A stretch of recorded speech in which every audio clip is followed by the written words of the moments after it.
Second? You good to go? Good. So we decided to stream this. We got permission from Competition Archery Media in Lancaster Archery to stream this in the Barebow project. For those of you who don't know who we are, my name is Frank McDonough. A kind of the figurehead of the Barebow project, and kind of dedicated the last 3 years of my life, 4 years actually, I guess, to really kind of facing target panic head on and switching from a compound elliptic recurve background to Barebow. And then I'm joined here by this goofy looking guy with a princess. He's very serious. Yeah, always.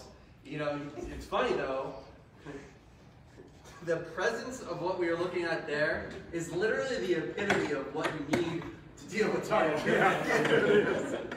Mr. John Demmer.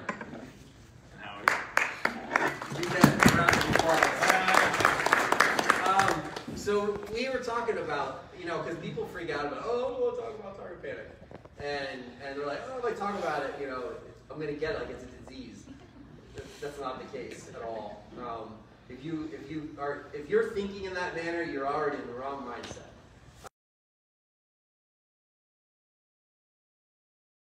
More of an interactive, like at least the first half hour, and we'll see how it goes from there. More of an interactive approach to this seminar. So that's where we take from you all and with your shot. When is it happening? And we're going to work through it on the dry erase board with his brain, scary enough, my brain, and really kind of let's peel back the layers of the onion and find out where the issue is, and then how do you go forward? And a lot of people have the hard time of, I don't know what to do. You can mentally talk yourself through anything, but if you have other things that are underlying issues, you're never going to fix it. And that's to fix it as best as you can. Correct. So who wants to be the lucky volunteer that wants to give us what we need to know what you're shooting. And most people in here are shooting Barebow, but not everyone. So we want to know, and Peter, you put your hand up first, so we'll go with you first. We want to know what's happening and when, and then we're going to kind of divulge from that first. And, well, you know, we're going to give it a circle up here, and then we're going to start working off of that. Because there's a good chance that what you're going through, somebody else is going through, or they're hitting the same things, then they're going to relate to each other. So go ahead.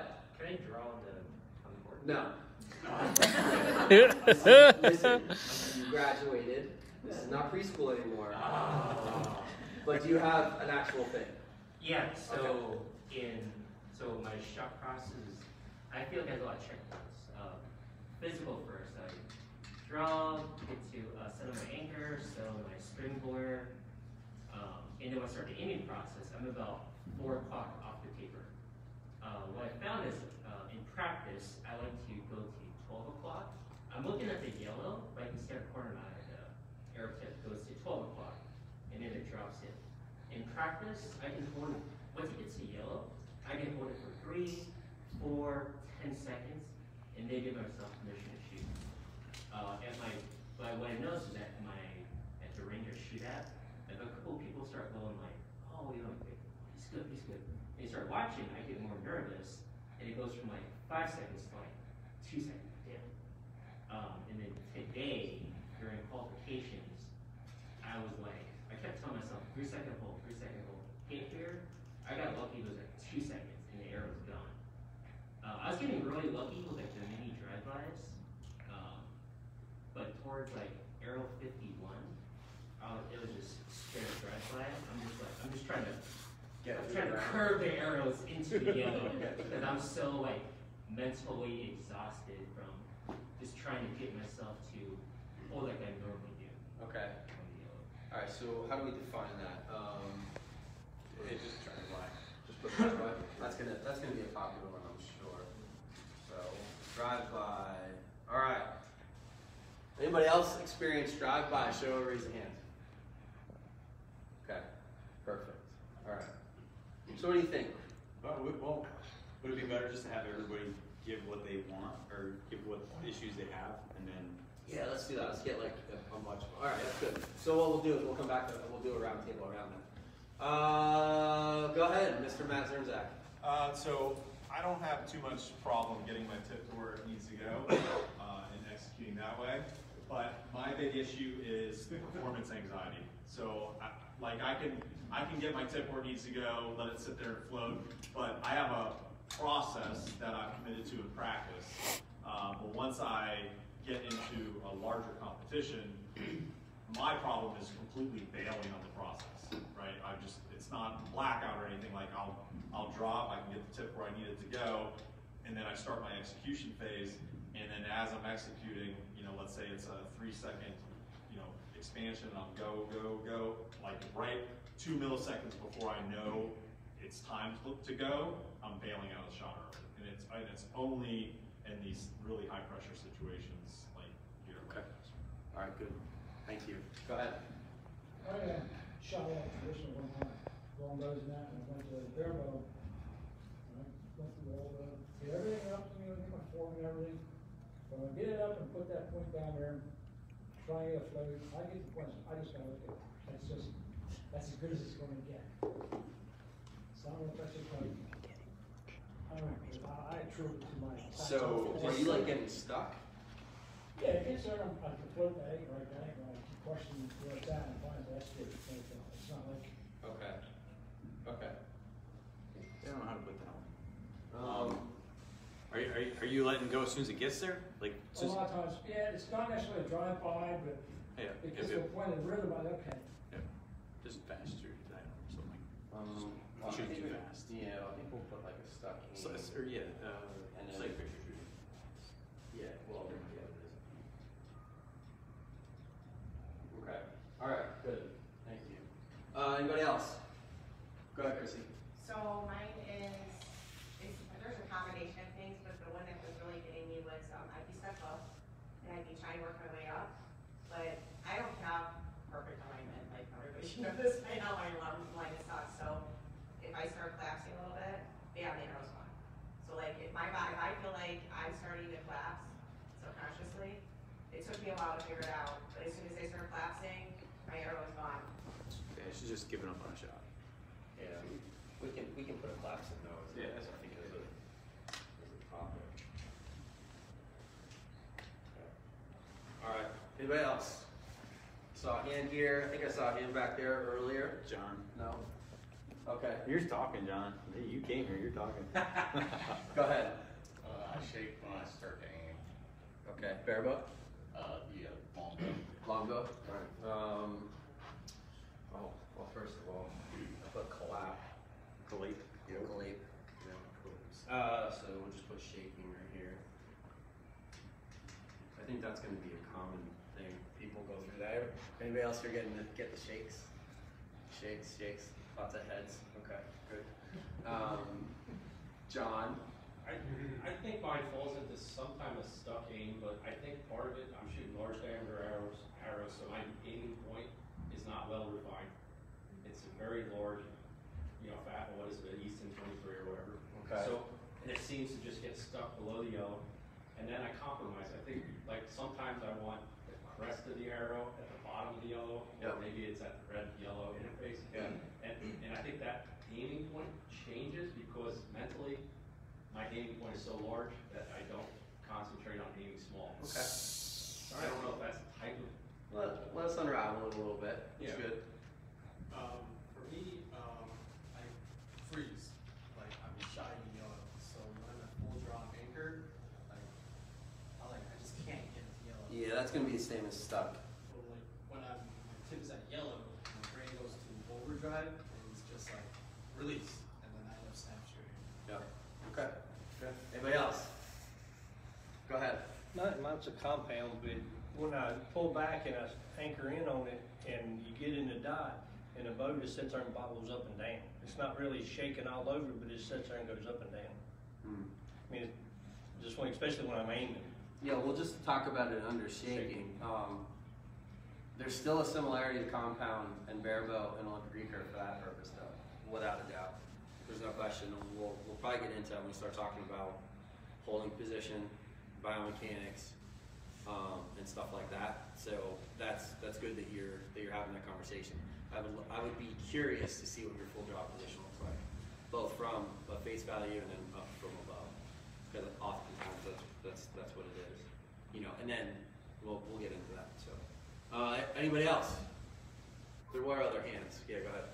So when I get to full draw, my tip is always at 12 o'clock white, and I immediately say to myself, you know, just get tip to yellow. But as I'm bringing my tip to yellow, my tip stops at 12 o'clock red on 7-8. So it's a combination of stuck aim.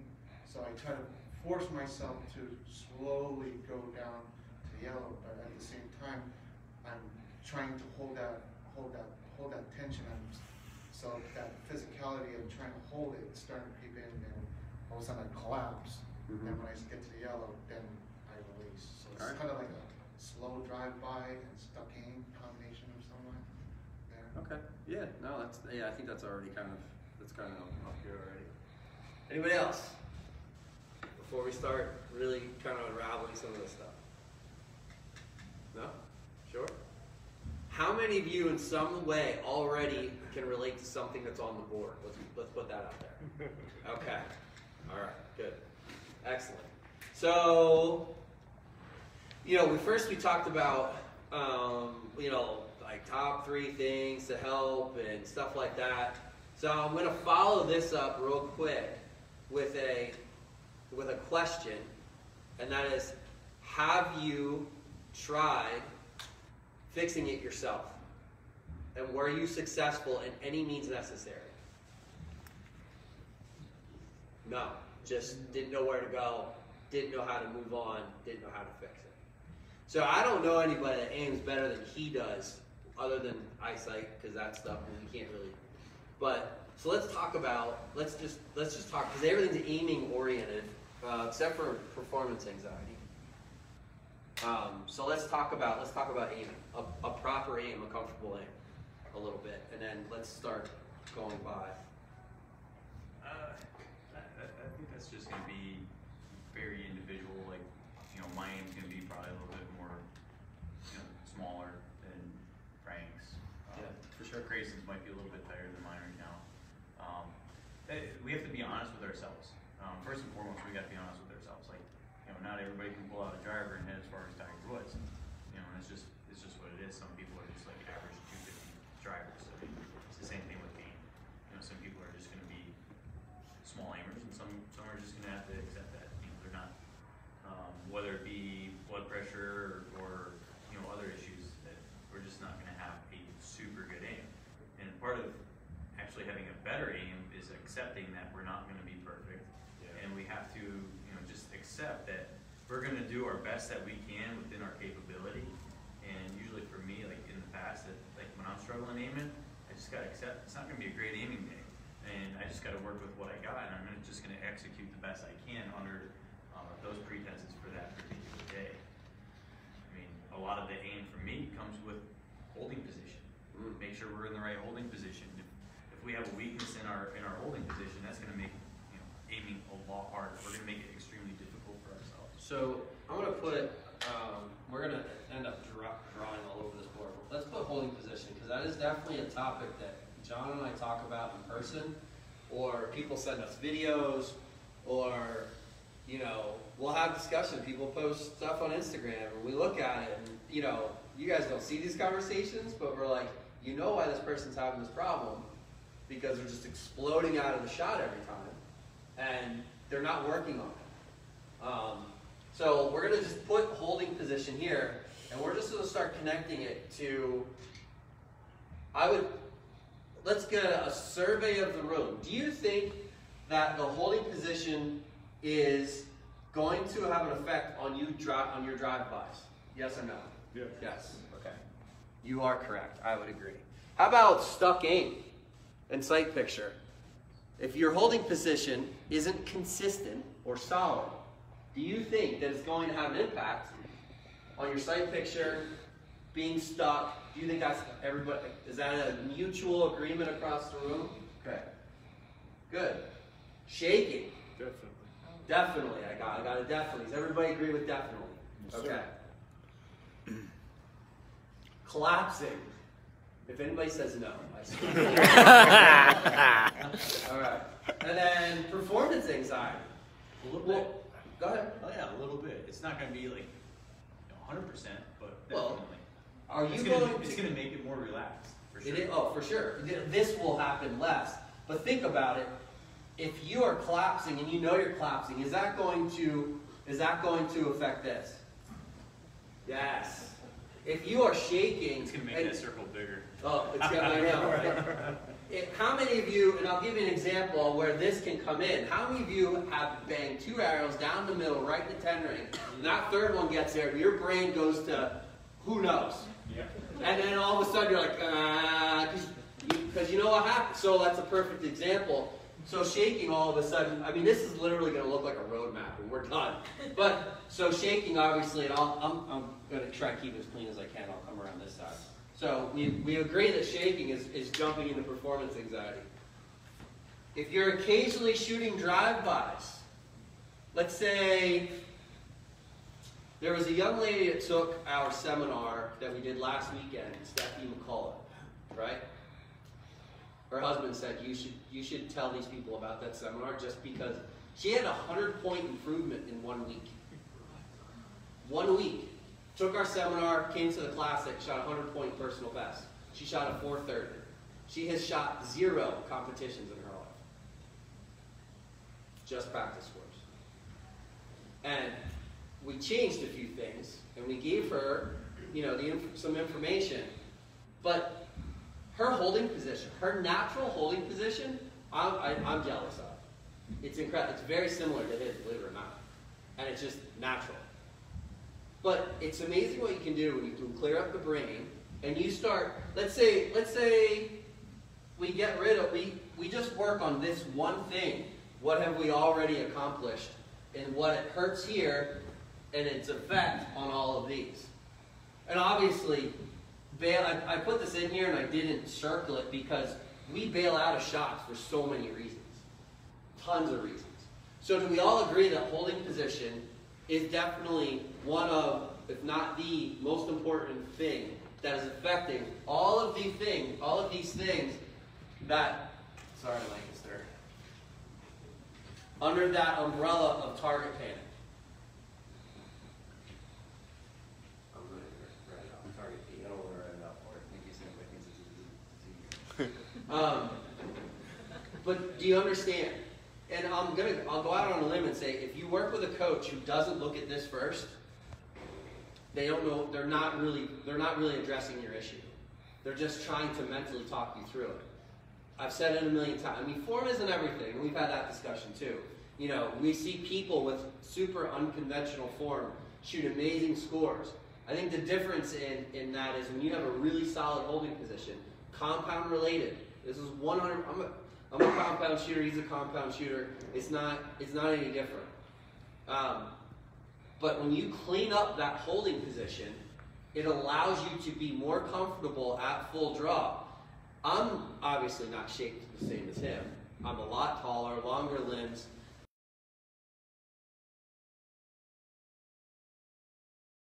The full draw position that uses the biomechanics gets rid of the extra muscles that are recruited so that you don't have to hold still.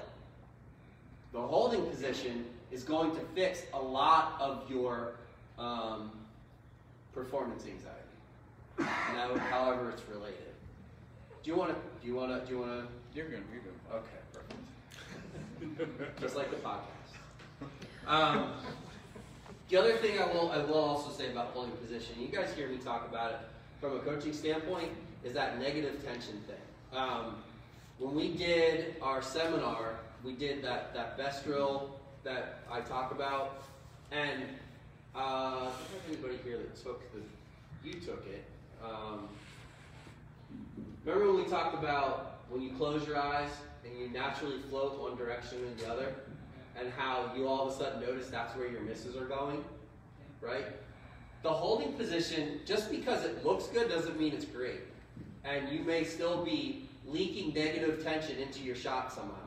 If you are adding extra tension that you don't need into your full draw holding position, that's going to open the door to target panic too. The goal is to get comfortable. You have to kind of be stable but comfortable at the same time. It's a little counterintuitive, but it's a thing. I say that because, you know, his way to getting to a full drop position, and me and Elton have had this conversation in pretty depth. Your way of getting into a position with that little bit of a, the way your shoulders come up a little bit, but it's super strong and incredibly simple. And that's probably one of the things that if we could say anything, when you think about making changes, how many of you shot today or yesterday and you're already thinking about, what do I need to change? Okay, good. So we're all in that state of mind already. And maybe you don't need to change. That's where, I guess, that's where being realistic with yourself. Yeah. Maybe you just need more time. Maybe what you're doing is good. But you want to go from 500 to 550 overnight, and it rarely happens. And if it does happen, a lot of times within a year or two, it does this. Because then you're not exercising the brain with the physical part, and your expectation thinks you're here, but in reality, you're still here. You didn't refine what's going on up here. So that holding position, the idea of it, it comes with working with somebody that understands it. And I will say this cautiously, try to work with someone who has been in that situation. Try to work with a coach that understands it from within, not just listen to my words. Okay? Doesn't matter, and I don't care where that's at, but you need to have somebody that understands what you're going through while you're competing. It helps a tremendous amount. What are the things that you look at though? When somebody sends you videos, I know you get videos quite often. What are some of the things that you look at? A lot of it's just alignment, and the people that have a lot of issues are ones that I mean, maybe they personally can't get in alignment, but they're like so far out that everything they're doing is working against them. They're just working against themselves. They're making their job way too hard. You know, whether it be elbow out, and now you got like all these extra muscles that you shouldn't be using because you're not using the full strength of your body and your build. And that's like, you get shakier quicker, you collapse more. That's like my biggest issue that I see is poor alignment. So they never get to like a very strong holding position. For me, holding position is like absolute key. Collapses for me is more mental. Like for me, a collapse, if I collapse, it's not holding, I've already let go of the arrow, I've already quit. I pretty much failed my shot, it's done. But it actually never happened. Shaking, I'm like, I never shake, like hardly ever, because my holding position is strong. So I never shake, I don't usually drive by. Sight, picture, stuck aim, never, because holding position is super strong. I'm super confident. Like, I get the holding position, I'm confident on everything. I know my aim's gonna be good because it's just gonna be easy. I can just move it there. Because everything is like pure strength. There's not like one weakness in the holding position. Yeah.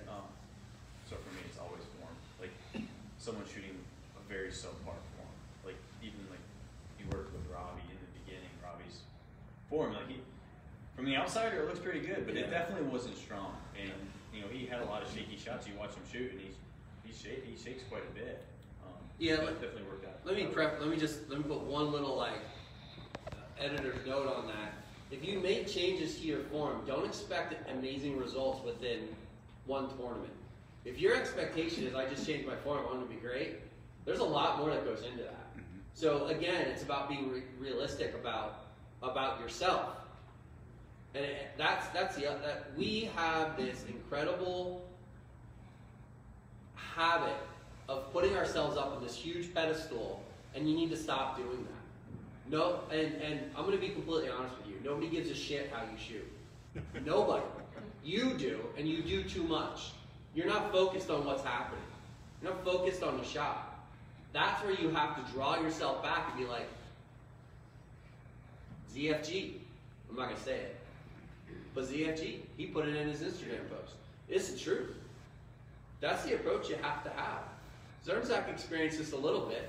You know, you can see a demeanor change. I didn't get to see you shoot, but that demeanor has to stick with you when you're practicing, when you're training, when you're competing, whether it's qualifications, and it really needs to be present in eliminations and head-to-heads.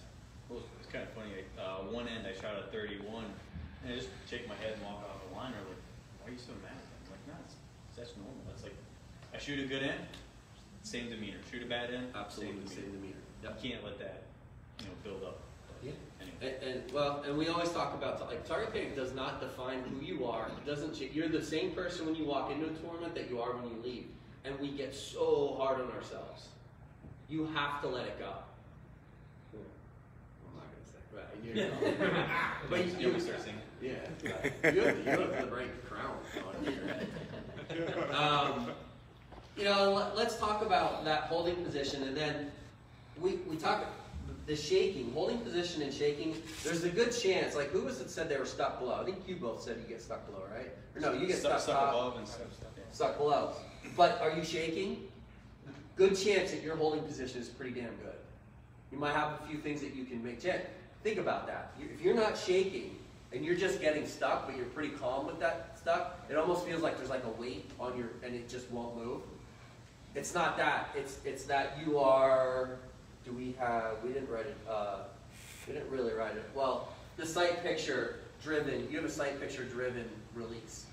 So as soon as it gets there, you want to let go. So how do you get through that? We're talking, okay, decent holding position, you can hold steady. How do we get through that? How do we break that cycle? Right? We have the wrong shooting cycle, for sure. Right. That's the problem. It's the wrong shooting cycle. Yeah. Like aim, like everybody aims. Everybody has to aim. You can't shoot an arrow without aiming. And if that's not built into your shot sequence at one point or another, you have to keep working through your whole shot sequence. And aim's the step. You have to. Like, you can't shoot an arrow until you aim. Well, you can't shoot well. So that has to be a step. You can't move past to shooting an arrow after you aim. So you basically, you're trying, when you get stuck and stuff, you're trying to short circuit this step. You need to work through that step, develop that step, and when you're getting through, just like your stance, you work through that. You don't get stuck on that. You know that, you work. Same thing with aim. That's something that you're not conditioned, basically you're not conditioned to do yet. You think you are, or maybe you have all good intentions, but you're not there yet. This is probably other, I see this a lot, drive-bys and claps, but I see this a lot too. And that's usually people I've seen traditionally grow up thinking, okay, I got to draw that arrow on that target the whole time and then let it go. But they're not even hitting full draw because they're sight picture shooting. No, and I will go out on a limb and say that's one good thing about our national training system is that they emphasize there is no aiming going on. I watch Barebow and trad archers do this. They get up and they go, ding, and they're already looking down the tip of the arrow. If you're looking down the tip of the arrow right here, in my opinion, I don't know, he might differ a little bit. You're looking here, your mind's already on aiming. Get rid of it. Oh, you mean before you draw? Yeah, like you come up into the setup position here and you're already looking at the tip of the arrow, or, because I see all the time, I see people's heads go, and chances are you're already looking at the tip of the arrow. We don't even know it. We get to full draw so many times, and I bet you, if you guys went to the practice range after this, and you go through your shot process, and you get to your setup position, and when you're there, you are so mentally committed, you're scared, like literally, purposely avoiding the tip of the arrow. That arrow will go to the middle without any issues. You're gonna be like, and then all of a sudden, you're gonna shoot another one. It'll go in the middle. You might shoot 6, and you're like, oh, this works. And then you're gonna get hungry. And you're gonna get, what's the word? No, not complacent. You're going to, maybe complacent. You're going to look at that arrow going in the middle, and you're just going to think, that's what I want. That's what I want. And you're not thinking about, well, how did I get it? Oh, because I didn't look at the tip of my arrow, and I was focusing on my hold, and I left it go where it needed to go because I wasn't looking at it. He has a unique ability to be able to focus on the target and the tip of the arrow and keep them both clear. Not everybody has that. I know I don't. I have to do that whole tape thing and all that other stuff. But we also have an ability to look at the target, but we're still concentrating in our peripheral. Same with compound. Happens with compound. In our peripheral, we're still concentrating too hard on the pin or the tip of the arrow. You don't need to stare at the tip of the arrow to aim. You need to focus on the hold consciously. Jack Wallace talked about a little bit about you need to keep that conscious mind occupied, but the subconscious mind can make that release happen amazing. You just have to learn how to flip the switch and be able to stay in that conscious mind through the hold. And while the aim is automatically going to happen, because you're not thinking about aiming, it's going to happen. I think you get to a point as a shooter, which I know he's at, and Grayson and a few others, Dillinger, who they've been doing it for so long that aim comes a little bit more natural. Again, it comes down to comparing yourself or being realistic. Don't compare yourself to John Demmer or Grayson or a Frederick or an Eric John. Don't compare yourself to those guys. You're not them. I'm not them. None of us are. They put their time in. You're still putting yours in, as am I. So you have to take the idea of what do I need to do to get this individual aspect of my shot better, and then work on that. And I talked about that in the podcast with Matt. Actually, I don't know where Matt went. About shooting a high volume of arrows at the highest level possible. You know, if you take a new shooter and just put them at 18 meters and just say, let's go shoot, you'll get better. Is that really good advice? So even if you're a semi-accomplished, say you're a 500 indoor Barebow shooter, it's a pretty good score. If you just shoot 18 meters, do you think that 500 score is going to climb? You're just shooting 18 meters and scoring all the time. Is it going to climb? It may. It may. Slowly. You know, maybe some bright spots and then some dips, but it'll get better. So what kind of things can we do to make the individual aspects? How many of us have a little A? I did a couple of A's yesterday. How many have an O left? You got one of these. Boom. Or every once in a while it's good, and then all of a sudden it goes bang, and it just takes off, right? So how do you train the release? Any ideas? Any guesses? Come on. Closing your eyes and feeling it. Blind bail? Yeah. How many of you in here do blind bail? Compounders? Okay. You didn't raise your hand? I don't. Do you know what blind bail is? Yeah.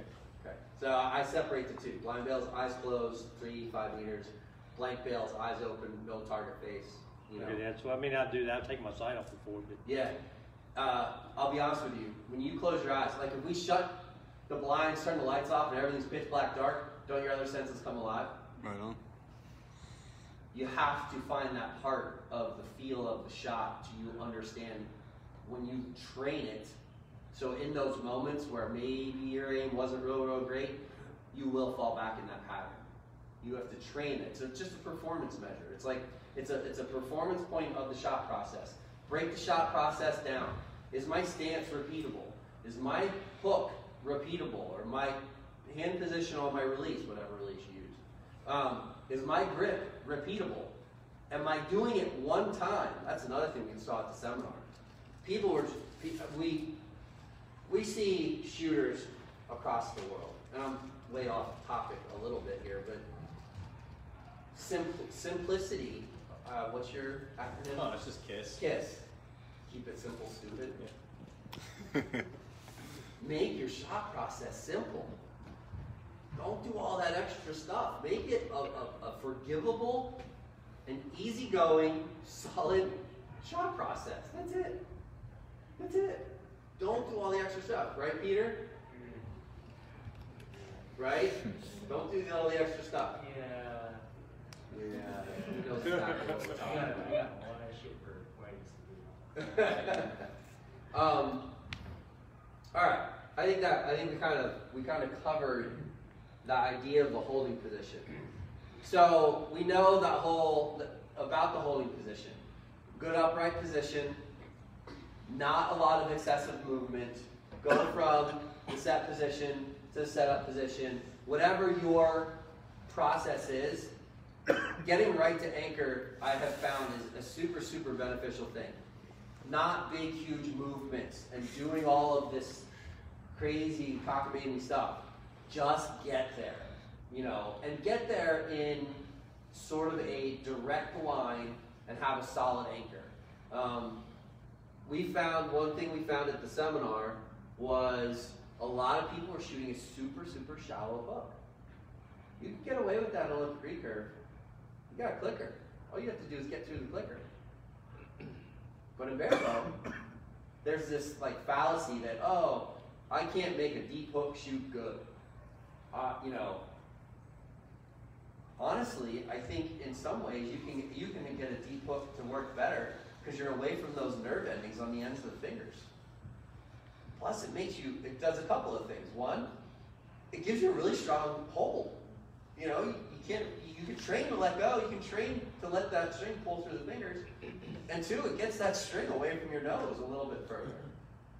How many of you have a definitive anchor point as well? Let's talk about that. You have a definitive anchor point. Okay. Young lady, I'm going to put you on the spot. Okay. What's your anchor point? What is it? The corner of my mouth. But what is it? What details to the anchor point do you have? So my tab, I do have a deep pull. Okay. So it comes in, so I can pull it back and feel my thumb just barely touch the jawline. Okay. So I know that that is where I need to be set. Okay. Good. Do you pay attention to your thumb? Not so much. Yeah. You switch. This guy switches anchor point like most people switch their underwear. Twice a month. Yeah. That's right. That's gross. But yeah, my primary focus is I'm always using my Index finger, wherever, whether it's eye tooth, upper, usually upper or lower. Yep. I'm glad you said that, Anastasia, because a lot of people don't even pay attention to their thumb. My next question, if I was your coach, I would say, well, why are you only lightly touching your thumb? You don't have to answer it. No, you don't have to answer it. I would say, use that thumb, give it a job. It's not going to hurt nothing. If you aren't moving your head excessively in one way or the other, that head is a really good draw length check, isn't it? If you're in that stable position, right? This is our most stable position. If you move your head a little bit, you know, that's okay. It's not the end of the world. But at all, there's plenty of people that do it and make it work. He's one of them. I'm not telling you not to do it, but if you're still developing consistency, you should probably know what you're doing and make sure you're doing it the same every time. But with that thumb, you can get that thumb wrapped around the back and it ain't going nowhere. And if your head isn't moving forward, you should be able to pretty much get to that exact same spot. If you're in that same part, you know, how many of you like truly double check your hook before you roll the bow back? All that stuff, that's good, awesome. All that stuff affects in the long run, because if you're second guessing your hook, have you ever drawn back like, oh, that doesn't feel quite right, but you ran the shot anyway? Yeah. Well, why? Let it down. Fix it and do it right. Or turn it into a draw hold or something. I mean, at least make some use out of it. Don't just go that way. I can't believe it's almost an hour already. We got the whole. No, you don't shut up. Because you don't talk. All right, that's good. I don't think we need to go out. They didn't give us. Way to go, TJ. We need to get us a racer. All right, let's go into some other target panic related topics. How would you address this part here? The stub game? I'll leave this up there. So, as someone who went through the stuck aim and then it turned into mini drive flies for me, which you can shoot decent scores that way, there's no question. The stuck aim for me is without a doubt something you train in drills and then the mental game. Because this, 9 times out of 10, like I was saying, if you're not shaking and you have a good holding position, 9 times out of 10, mentally, you're not allowing yourself to aim. Truly aim and hold. Hold, aim, hold, I like to say. Hold, let the aim happen, continue to hold. And that process of we get to a good holding position, and all of a sudden, we're concentrating on the tip of the arrow. So I do a lot of drills, and if you listen to the podcast or have heard me talk about coaching, drills, drills, drills. You can break the cycle by getting comfortable with the hold. Go ahead. Well, stuck aim is, I've gone everywhere from 8-ounce yo stuff to almost 2 kilo. Weights definitely, some will stick, some will float easier. For me, lighter weights are going to float all over. The more weight I put on, the more it's stable, but then you get to a point of no return or diminishing return if you fatigue in your approach. So what about weights on the bow as far as stuck aim? That's gonna be different for everybody. Like a lot of the stuff that we thought, like Greg talked about, it's gonna be all individualistic. Yeah.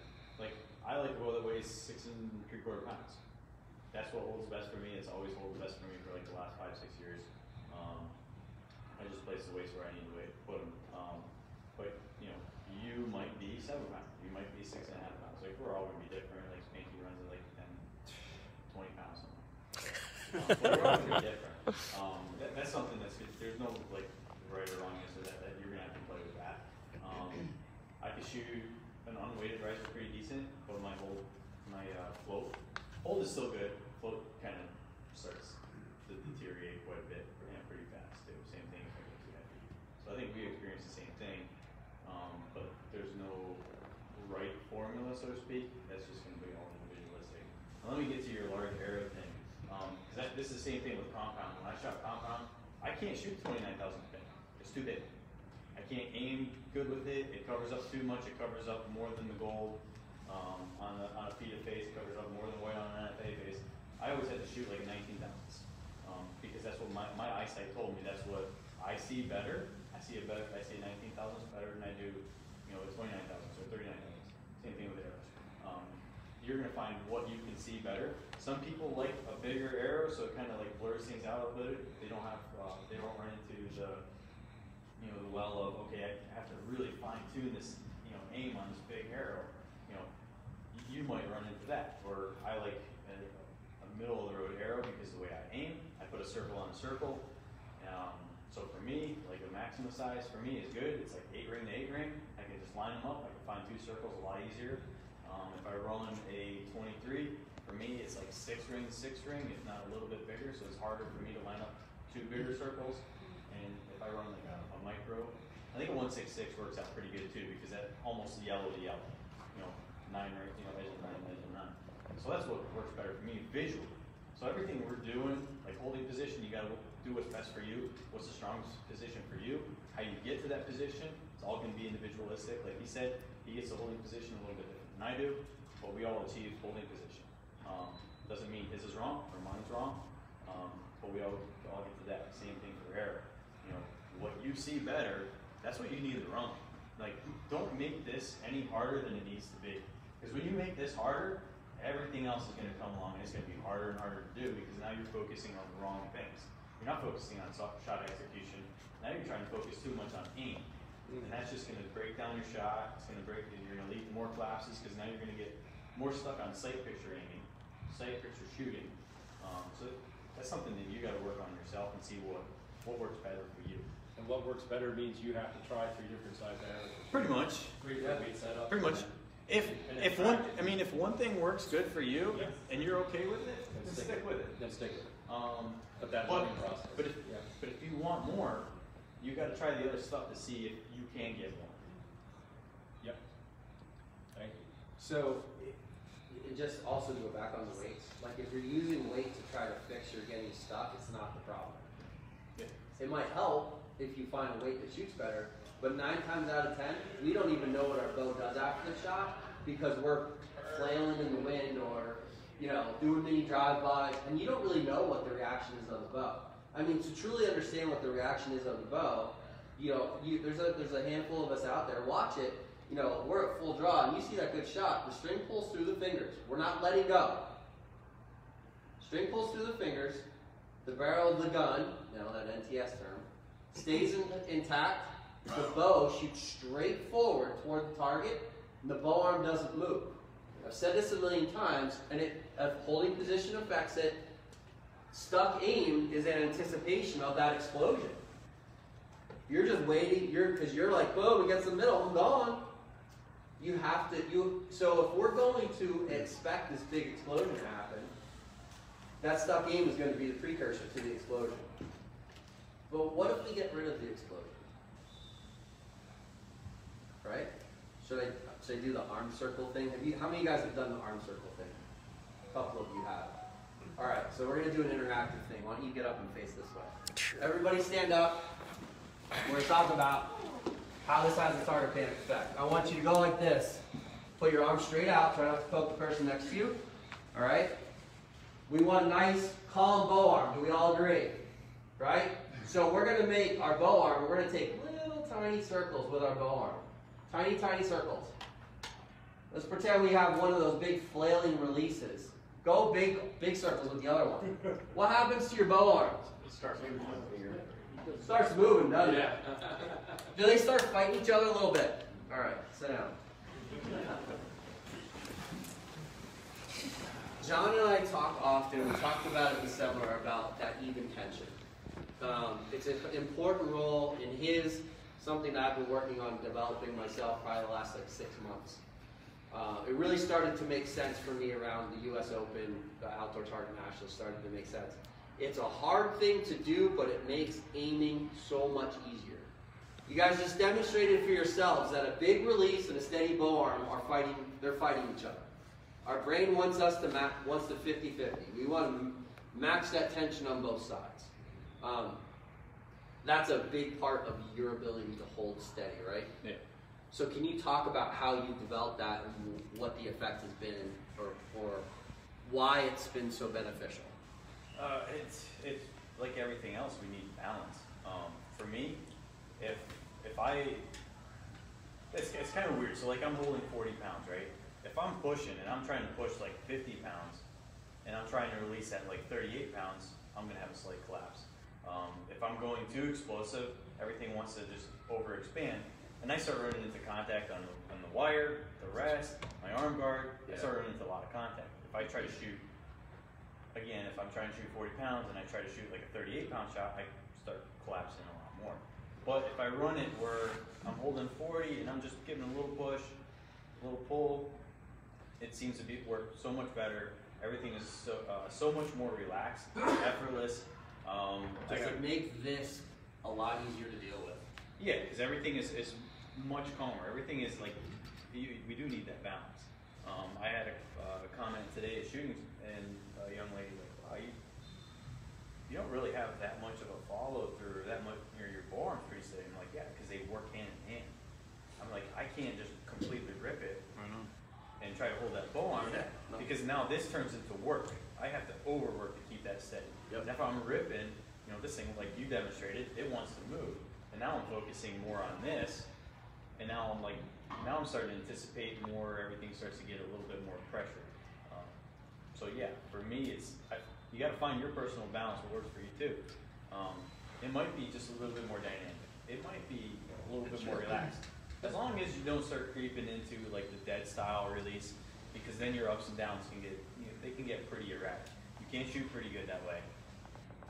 Chances are you're probably not going to shoot to your peak performance, as close to your peak performance over time consistently. You're going to have a lot of this. Yeah. No, that's a perfect explanation. And why wouldn't you want to at least adopt that principle into your shot process? The trick is why do you do it, right? Just to give some backstory on, there's a notion that a shallow release has a negative effect on you or on your body, stuff like that. What happens after a holding position has no negative effect on you other than how well the arrow goes in the middle of the target. So, case in point with Olympic recurve, Brady doesn't have a dynamic release. No, he doesn't. Who in their right mind would tell you, okay, Brady's going to have some body issues? I mean, nobody shoots more than Brady for the last, 20 plus years. Yeah. So, I mean, that's a good example of not very explosive, kind of controlled, not a super, you don't see him flinging the bow arm that hard. Yep. When he does fling it, it's usually because it didn't break in the middle and his body's subconsciously trying to correct it. Yep. But his typical shot, if it's in the middle and he lets it go, I mean, it's just like. Yeah, he finishes. If you watch, and I love the video, Brady's slow motion videos or the shoot like me videos, watch Brady's release. Watch the hand does not move. The string pulls through, and then his natural motion finishes. Even the MTS, I'll give it credit there, it even says in the MTS that the draw hand should stay near the jaw and the neck. That's what it says. I agree with that. If you're finishing back here, you're adding motion. If you're adding motion here, what's it going to do here? We already demonstrated. Even if it doesn't, you're working too hard to keep it. To have to keep it, right. So again, we're concentrating on the wrong things. We're thinking about holding this, we have to think about holding the bow arm, and this thing's flying all over the place. Let's keep it simple. Not add all of that extra movement. And the only way to do that is train it by doing drills. Perfect the holding position. Work on blind belt. Watch those people shoot. Watch him shoot. Don't watch me shoot yesterday. Watch me shoot at the U.S. Open. That was pretty good. No, actually my form yesterday was pretty good. Just my release was poop. Go ahead. You had a question? John, you just used the term dead style release, just so I guess we can know what we're not supposed to be doing. What does that mean? Well, more of a dead, what you see a lot of in a dead, like someone who has a dead release, it's usually just a lot of this. Over right here. It's actually, it's I wouldn't say staying the same, but it's actually coming forward a little bit, and a lot of times what you see with that is this comes forward and this starts coming down. Because they're actually kind of like, they're not really letting the string come through the fingers, they're almost like kind of throwing it forward. So this is hard to repeat, right? Coming forward is harder to repeat, and I would say coming back extremely hard can be harder to repeat. So we're just trying to set ourselves up to have something that's easy to follow, shot after shot. But there's got to be a little dynamic, there'll be a little tension. You can't. For me, there's that's like a reverse dynamic. Like it's almost like you're kind of like creeping on collapsing. It is kind of like a mini collapse, but if you can get away with it, I would never suggest it. Because for me, you need a little bit of direction. So the idea and how this really, notice we didn't really talk about target panic at all. We're not talking about, oh, I got the yips. That's not how you fix it. You can't mentally fix crappy form. You have to perfect the holding position first. The holding position is garbage, everything else is going to follow. That's a little harsh, but it's true. You can, go ahead. No, I was going to say, and the more we perfect our form, the more confidence we get, and it's gonna take care of target panic itself. Absolutely. And then when we notice a kink in the armor, that's when TP starts creeping in. And if we know what the issue is, we should be able to deduce how to fix it. Yeah. And just to give you a visual on that, target panic, like if you had to tier this, you'd have a lack of confidence, poor form. I'll put holding position there. Shot process. I was listening to Jack talk earlier in the compound, so I said, it'll take about 12 steps. Did you finish your shot process list? Finished, I didn't use it. Beginning of our seminar, we said, all right, you guys, how many steps do you think you're going to have in your shot process? And everybody's like, 8, 10, 12. 3. Approximately, where did you end up? Yeah, it was probably 15, 16. 15, 16? Yeah. He didn't do his homework. He didn't do his homework. Listen, you're talking about somebody's memory, Jeff. Go ahead, Maggie.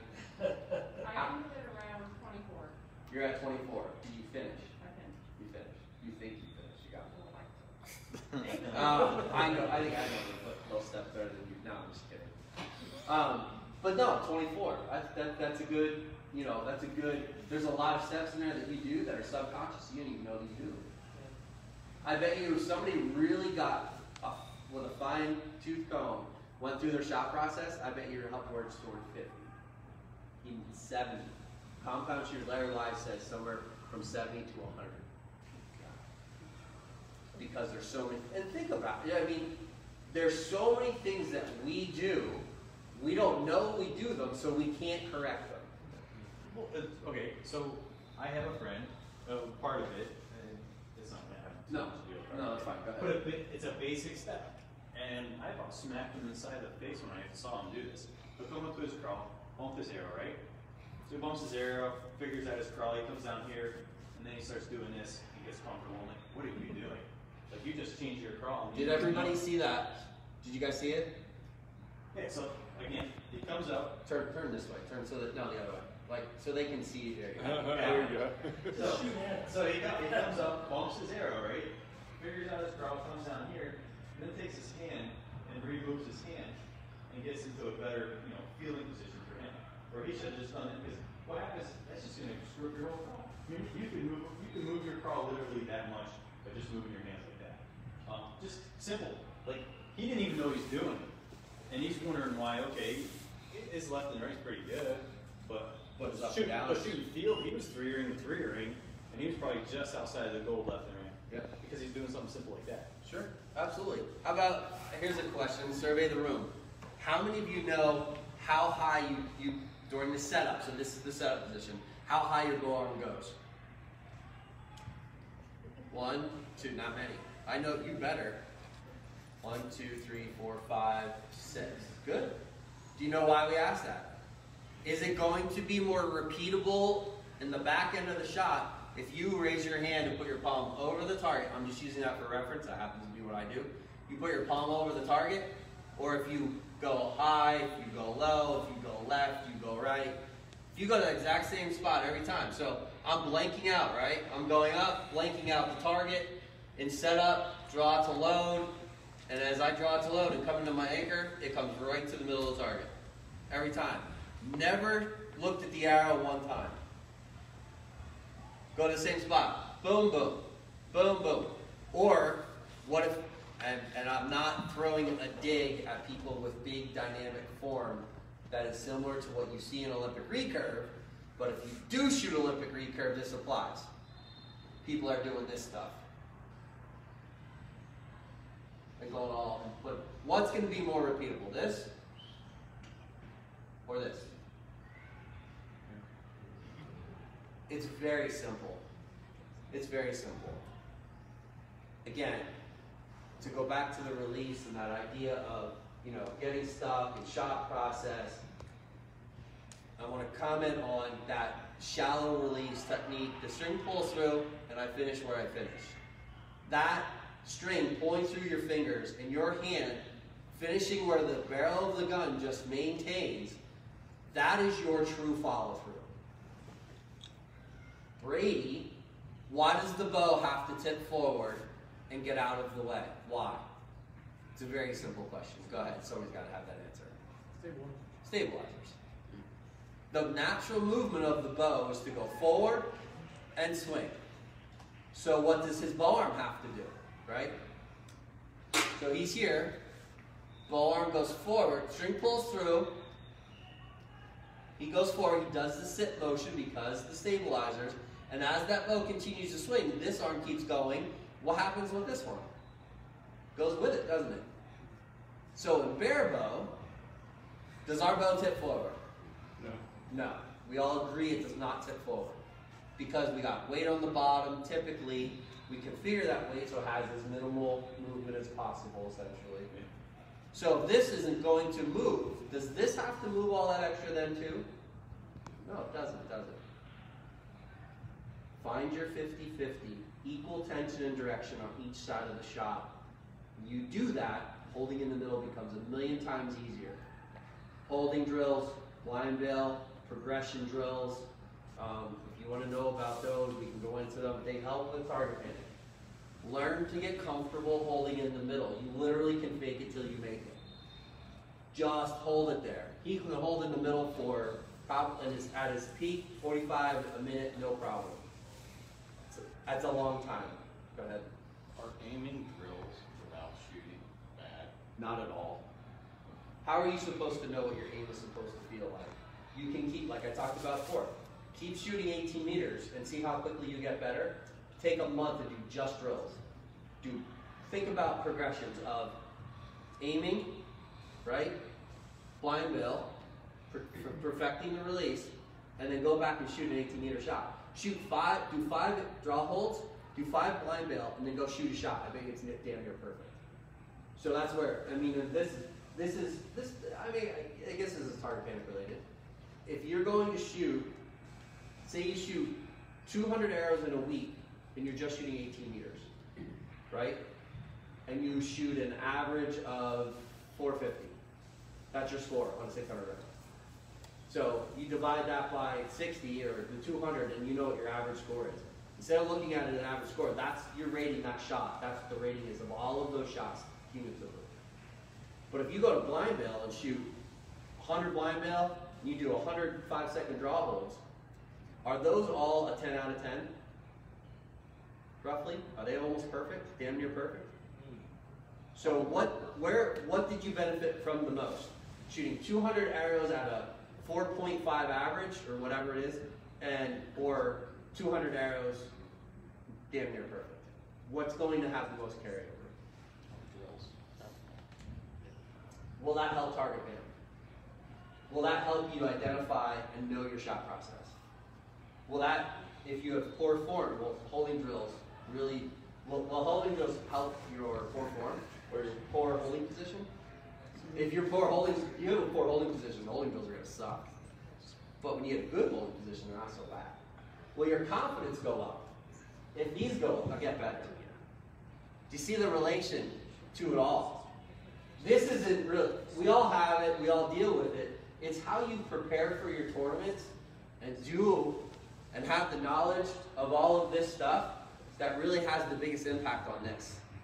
If you go into a tournament with a lack of confidence, and that lack of confidence, literally, this could break into what you ate, how much you slept, your tune, your equipment. Did you just put new limbs on 5 days before the Lancaster Archery Classic? I'm saying, like stuff like that has a complete relational effect to this that we focus way too much on. Equipment isn't going to fix this, but the way you prepare for everything and you go through this process will. That's why this isn't a bad word. It's not a bad word. The bad word is, are you being realistic? Did you truly put the time and effort in to address all of this, and you won't even think about that? Your conscious mind is going to have all of this stuff figured out. Go ahead. Actually, because you keep saying it's target panic can be treated as a disease. No, I'm not saying. No. Oh, okay. I mean, some all right. people think it's a disease. Yeah, You yeah. don't want to talk about it because you might catch it. Yeah. Well, realistically, it's a diagnosis, and it's just it is a way of identifying what you need to work on. No different than going, hey, I need to work on my whatever, my draw holds to get my shot process back to where I need it to be. I need to work on. Needs to be worked on. It's not a 10% bad thing. 10% bad thing. And that's something that you can't even during a tournament. Like if my lack of confidence starts creeping in, and I know because my aim is kind of shaky right now. Everything else is strong, but my aim's kind of shaky. I did a little, wanted to let go, but it didn't let go. Okay, I'll reset.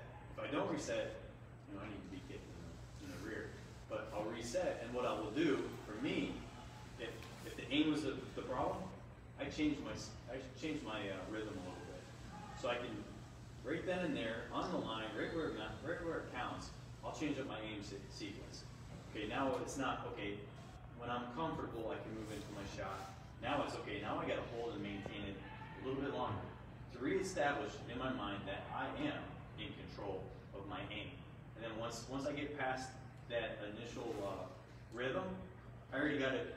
I already beat target panic right there. Like I didn't have it manifest into anything greater because I know the problem, I identified the problem, and I fixed it, and I addressed it right then and there. Good. All within one shot. One shot. Any other questions or comments? Anything you want us to address or maybe help you with before we kind of button this up? Just got a comment. I do want to say thank you for drilling the idea of drones into our heads. This is my first Lancaster. The pressure was like epic crazy for me. So I did like 3 months of like drills. I'm still dealing with like, drive-bys and whatnot, but I think I did okay like today. And normally like back at home I get scared from like one person was watching it. That was before all the drills and stuff. So I totally am like a believer in doing the blind nail, the 30x drill, that's Oh yeah, I forgot about that one. all that stuff, like super fucking out. This is like my first time here. Yeah. So I do understand like people come here and do things. The drills are the way. It took him years to get to where he's at. And I'm not saying that the drills are like a magic cure. They suck. They're boring. But they make you mentally tough. Like, I still do drills if I'm changing something in my shot. Like, if I think there's a deficiency in my release, I'm going to go right to blind bail. And I'm going to blind bail for 3, 4, 5 days until I get that feeling that I want. And then once I get that feeling that I want, I actually do it for a few more days, addressing that feeling every time until I get it, borderline perfect every single time. Right on. This has a huge impact on your confidence. If you know, I was talking to, I don't remember who it was, it wasn't Peter, but it was a similar situation. They were struggling today. It was Larry that came to the seminar, Larry Butler. And he was like, I thought that my shot process was bulletproof. I said, well, what do you got to do to shoot an arrow in the middle? He's like, well, I just thought that my shot process would put him in the middle. You got to know the shot that puts the arrow in the middle. You have to know what it is. You have to know the steps that make it happen and be able to repeat it. The tough part is repeating it. Well, how do you learn to repeat it? Repetition. Perfect the release, perfect the bow arm, perfect the aim, put it all together. I screwed up my bow arm, perfect the bow arm, put it all together. Screwed up my release, go practice your release, go practice your bow arm, go practice your hold, put it together. Practice until your weakness becomes your strength. Exactly. The kink in the armor is what's going to come out when you're down here in eliminations tomorrow. Fix the kink. It's truth. It's the brutal, honest truth. It's not this. This isn't the issue. It's the issue that you're not addressing the right things. Address the right things, and things will get better. We already enjoy Barebow enough, whether we shoot good or not. Well, let's shoot better. It'll be more fun. Okay? Any other questions? No? Speak once, forever hold your peace. Is there any questions online? I can't see because I have the screen dimmed for battery saving. Who's doing live feed? Elton. Shut Oh, the irony. The irony. All right. Well, we're done. Thank you online. Thank you, everyone else.